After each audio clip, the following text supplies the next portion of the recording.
Health and Demographic Surveillance System, which we know as HDSS. We started the HDSS in Vadu in 2002, where we started the first data collection, first round of data collection.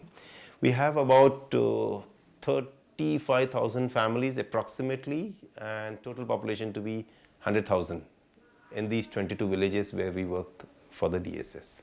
Every 6 months we go to every individual household in this area and we collect the data on births, deaths, marriages and migrations in this family.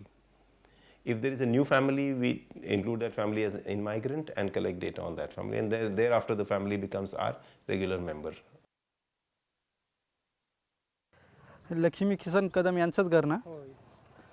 अच्छा, मला थोडी माहिती हवी. मी केम हॉस्पिटलमधून आलो आहे.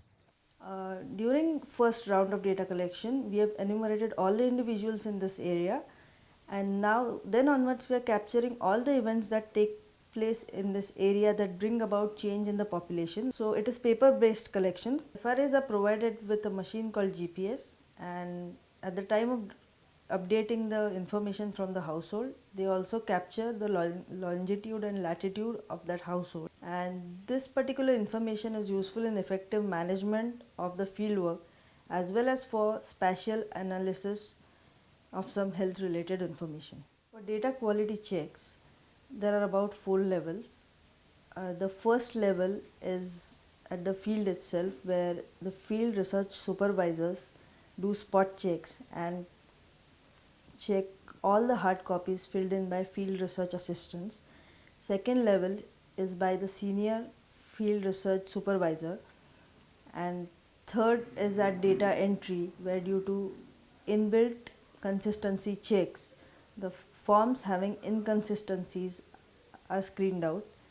And fourth is at data level, which is done by using programs written previously.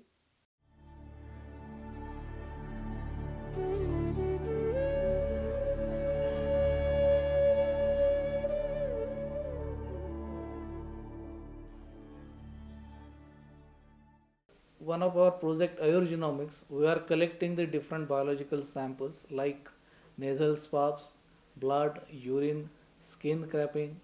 So these are the different samples we are collecting, and we are doing the RNA and DNA isolation from these samples. We have done the different kind of test. So one is heart rate variability, in which we measure the heart rate whenever there is some body variation like inclined position. Then we do the skin testing, like measuring the skin elasticity, skin moisture.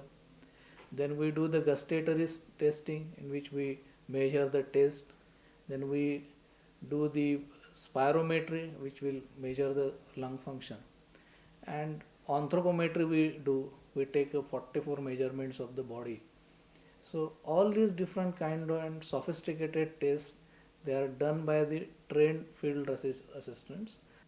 Data which is collected by these different kind of instrument. So out of this heart rate variability and the skin testing, they have the inbuilt software. So whenever we put a value, it is automatically entered into the data.